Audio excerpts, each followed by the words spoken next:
Welcome. What you are about to watch is not science fiction, and it is not folklore. It is a serious investigation into one of history's most compelling unresolved questions. The mystery of Nan Madol, the Venice of the Pacific built by people who shouldn't have existed. Across the world, in universities, research institutes, and field excavations, serious scholars are wrestling with evidence that does not fit the accepted story. Evidence that has been documented, measured, and peer-reviewed, and that still has no satisfying conventional explanation. We are going to look at that evidence carefully, without prejudice in either direction. Not dismissing what is extraordinary, but not accepting it without scrutiny either. Truth, as always, is in the details. Off the eastern shore of the island of Pohnpei in the central Pacific Ocean, 92 artificial islands rise from a shallow coral reef, connected by a network of tidal canals. The islands are built from interlocking basalt columns, stacked like enormous logs, weighing between 5 and 50 tons each. The total weight of stone used to construct Nan Madol has been estimated at 750,000 tons. The people who built it between 1200 and 1500 AD had no metal tools, no wheels, no cranes, and no draft animals. The nearest quarry is 30 kilometers away across open water. Nan Madol was the administrative and ceremonial capital of the Saudeleur dynasty, which ruled the island of Pohnpei for approximately 500 years. At its peak, the city housed an estimated 1,000 people, the ruling class, their priests, and their servants, in a complex of temples, royal tombs, and elite residences that later Pohnpeian oral tradition describes as built by two sorcerer brothers who flew the stones through the air. No one has ever proven exactly how the stones were moved. The site is now sinking into the reef as sea levels rise, and without urgent intervention, one of the Pacific's most extraordinary archaeological sites will disappear beneath the ocean within decades. The mystery of how it was built may vanish with it. This is where our investigation begins. Stay with us, because the further we go into the evidence, the more extraordinary it becomes. The story you think you know is only the surface. Beneath it lies something far more remarkable. Let us begin. Before we examine the specific evidence, we need to step back and understand the context. This case does not exist in isolation. It sits within the broader phenomenon of lost civilizations, and to properly evaluate what we are looking at, we need to understand the broader picture that surrounds it. For as long as human beings have told stories, they have told stories about what was lost. Every great culture on Earth carries myths of a golden age, a time before the current order, when civilization stood taller, knew more, and reached further than anything that came after. For centuries, scholars categorized these stories as allegory, comforting fictions invented by cultures to explain the gap between their aspirations and their achievements.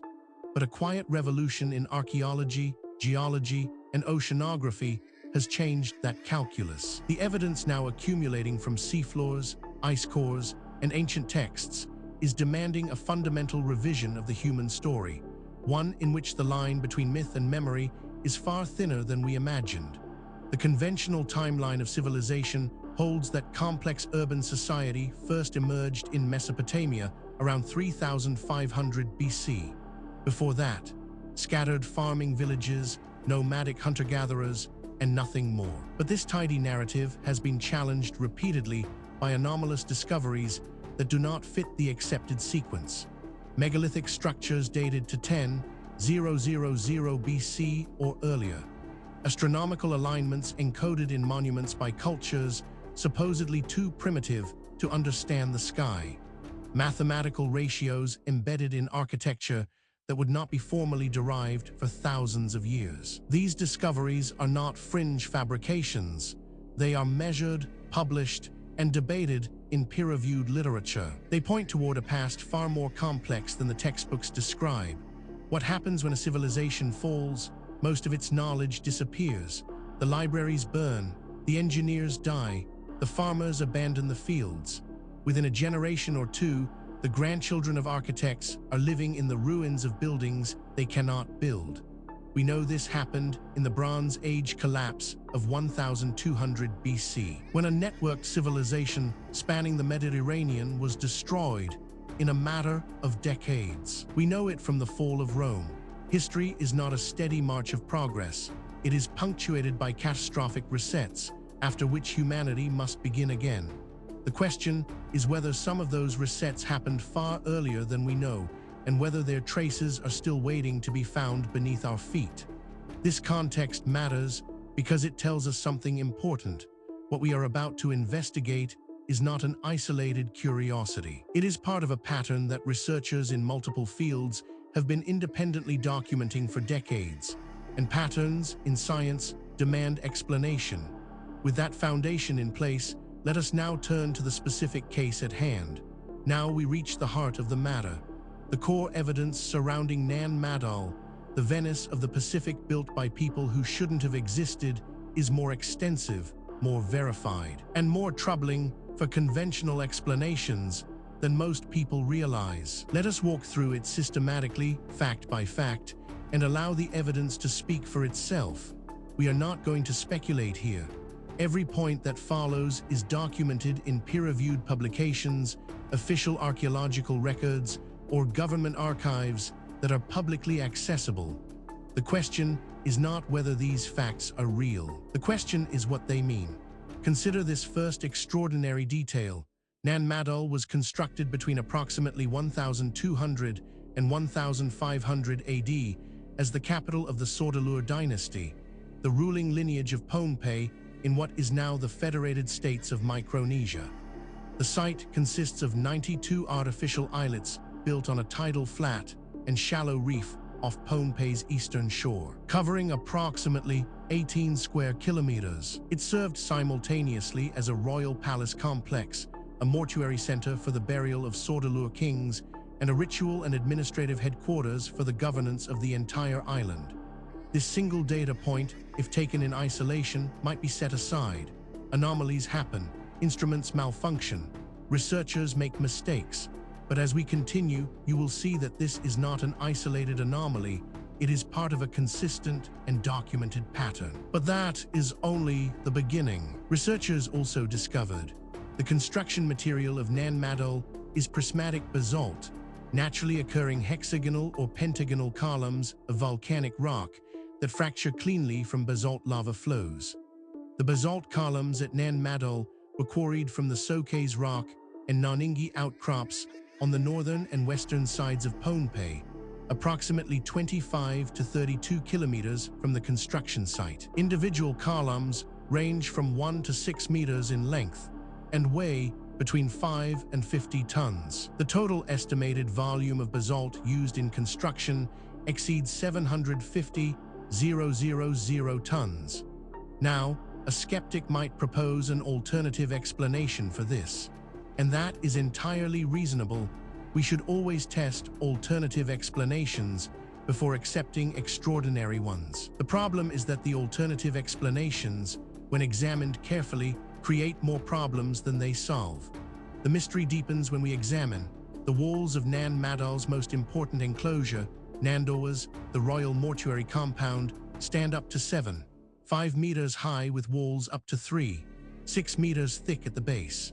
The construction technique involves stacking basalt columns in alternating horizontal and vertical layers, a log cabin style that provides structural stability without mortar. This technique required careful selection and placement of columns to maintain stability, indicating considerable engineering knowledge and planning capacity on the part of the Saudeleur builders. This is where the conventional account begins to strain. Each individual fact might be dismissed or minimized in isolation. But the cumulative weight of the evidence is another matter entirely. Perhaps most remarkable of all, Pohnpeian oral history, recorded by ethnographers in the late 19th and early 20th centuries, attributes the construction of Nan Madol to two brothers named Alasihpa and Alasopa, who arrived from a distant land to the west and used magical powers to fly the stones into place. The brothers established the Saudeleur dynasty, which maintained control of Pohnpei until its overthrow by the legendary warrior Isoklekel around 1628 AD.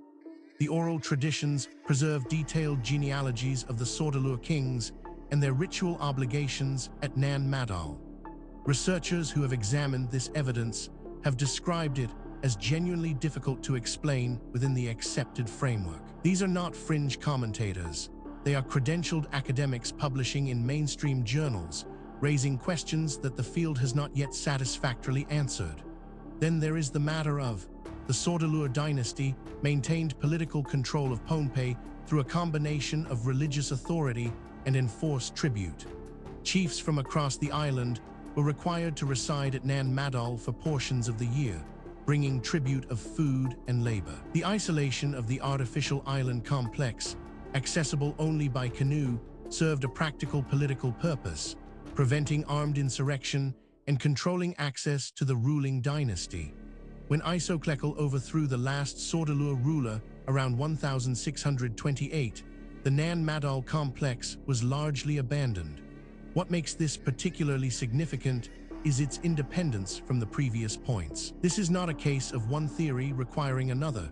These are separate lines of evidence converging on the same uncomfortable conclusion. Adding to the enigma is this finding.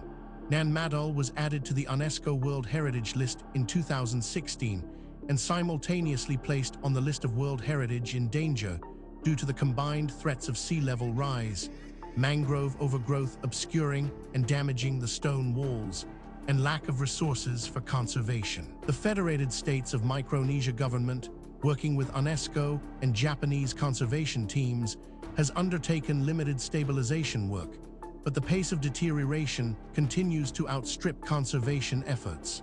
Rising seas are flooding the lowest islets with increasing frequency.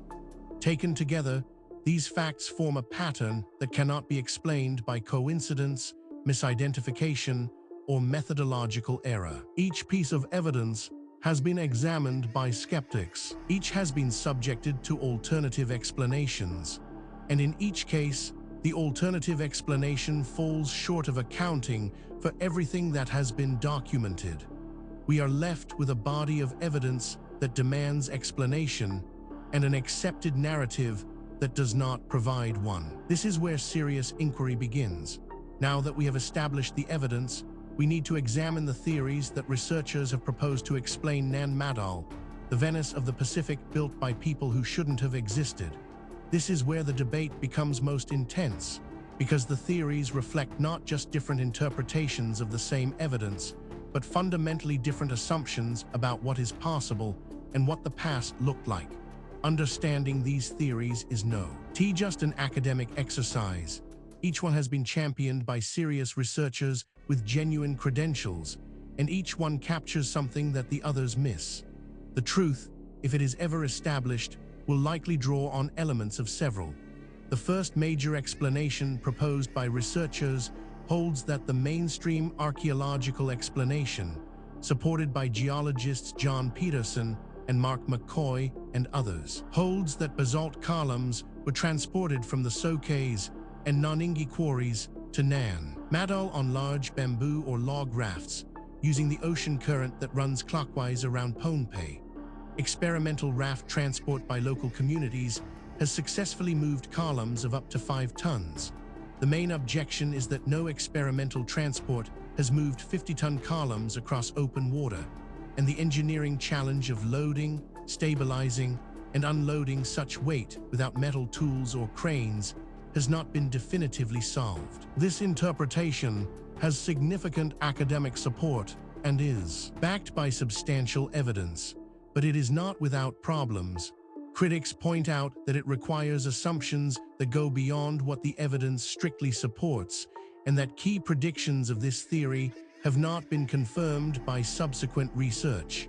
It remains contested, and the contest is productive. A rival school of thought argues that Pohnpeian oral tradition maintains that the stones were transported through supernatural means, flown through the air by the sorcerer brothers Alasipa and Alasopa.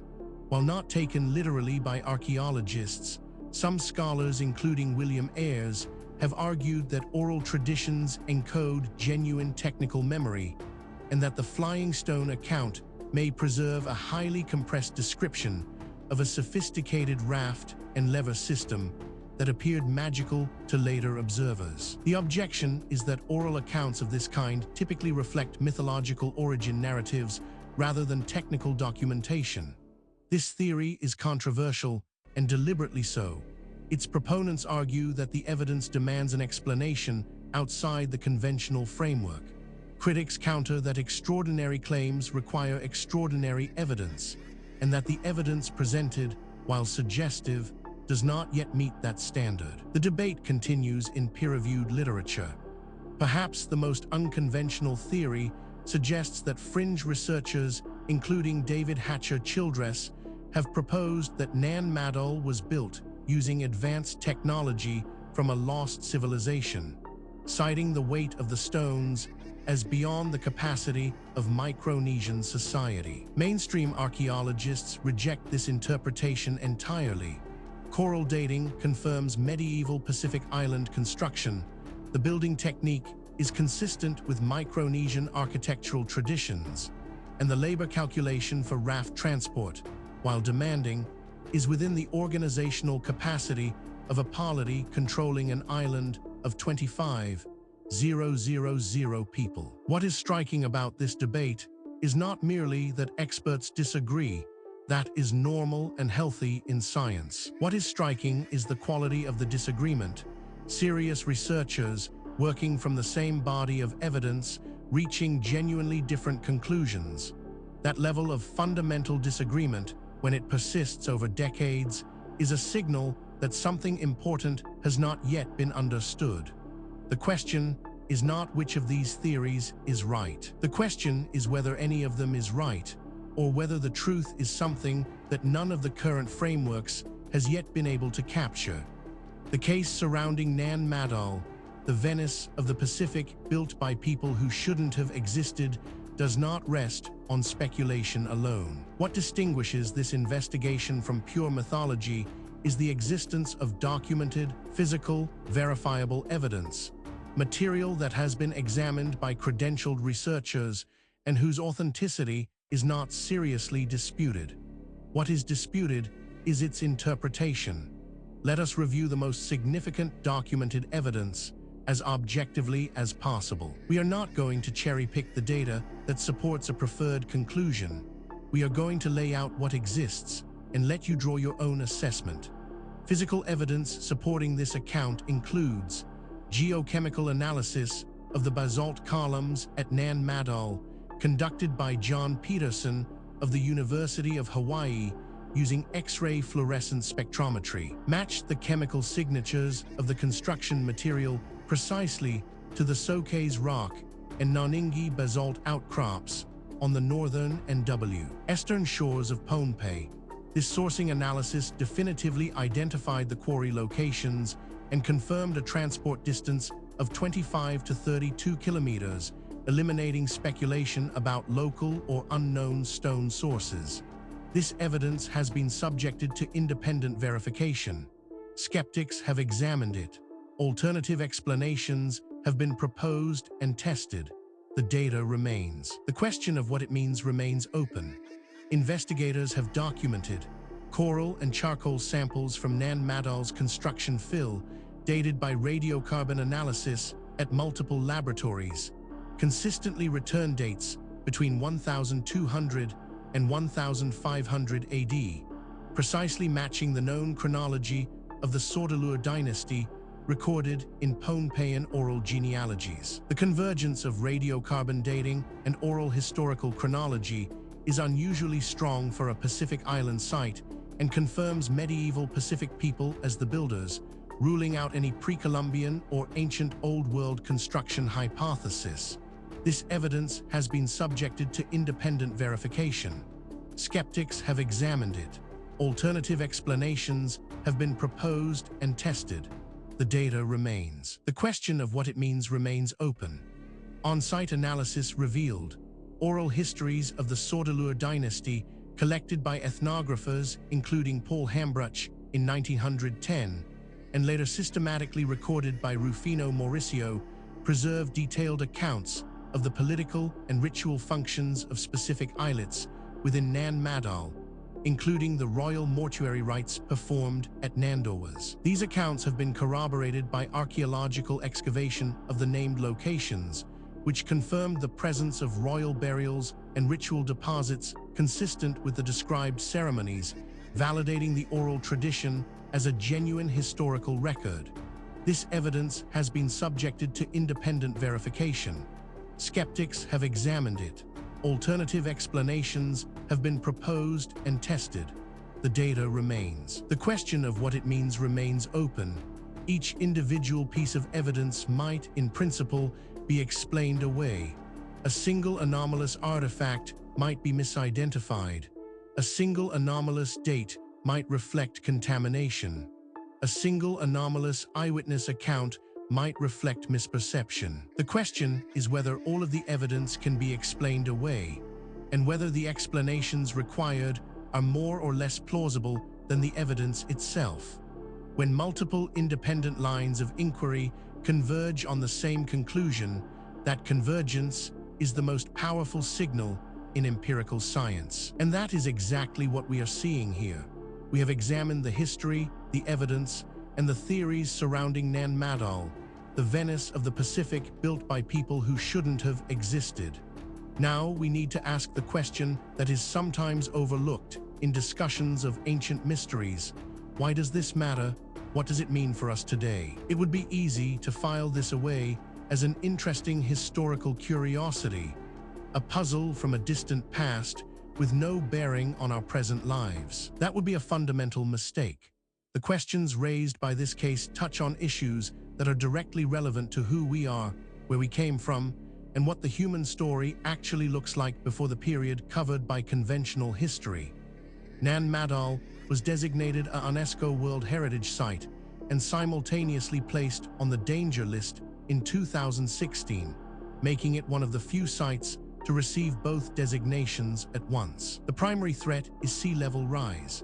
The lowest islets flood regularly during high tides, and the coral foundations of the artificial islands are being undermined by saltwater intrusion. Mangrove root growth is simultaneously cracking the basalt walls from within. The federated states of Micronesia, with Japanese and American conservation assistance, is working on a management plan, but the scale of the conservation problem dwarfs available resources. The transport method for the largest stones remains unproven by experiment. If Nan Madol sinks into the Pacific before the question is answered, the most remarkable feat of Pacific Island engineering will have left no explanation. Furthermore, the tools available to investigate these questions are advancing rapidly. Satellite imaging, ground-penetrating radar, ancient DNA analysis, isotopic tracing, and deep-sea sonar are all providing capabilities that previous generations of researchers could only dream of. Cases that were genuinely unresolvable 10 years ago are now open to new analysis, and the findings, consistently, are expanding rather than contracting the mystery. The investigation continues. New discoveries are being made. New analyses are being published. New voices are entering the conversation from disciplines that were not previously part of the discussion. The answers, when they come, and they will come, will not merely solve a historical puzzle. They will force a fundamental revision of assumptions that underpin our entire understanding of human history and human potential. We have now walked through the complete case of Nan Madol, the Venice of the Pacific built by people who shouldn't have existed, from the historical record. Through physical evidence, across the competing theories, and into the modern significance of what remains unresolved. What the story of Nan Madol ultimately reveals is not just a historical puzzle. It is a mirror. It reflects our assumptions back at us, our assumptions about what ancient people were capable of, about how knowledge is gained and lost across the centuries, and about the relationship between what we know and what we merely think we know. The evidence presented in this documentary is real. The questions it raises are genuine. The debate among researchers is ongoing, and that is healthy. Science is not a set of conclusions. It is a process. And the process requires that we remain open to evidence that challenges what we thought we knew, however uncomfortable that challenge might be. If you came to this documentary as a skeptic, we hope the evidence gave you something to think about. If you came as a true believer, we hope the critical examination gave you a more nuanced picture. The truth, as always, lies in the evidence, not in what we want to be true. Thank you for watching. If this investigation sparked your curiosity, please subscribe to the channel. We publish new documentaries every week, covering the full range of historical mysteries that the mainstream has not yet adequately explained. Leave a comment below telling us which case you want us to investigate next. The conversation continues. The investigation never ends.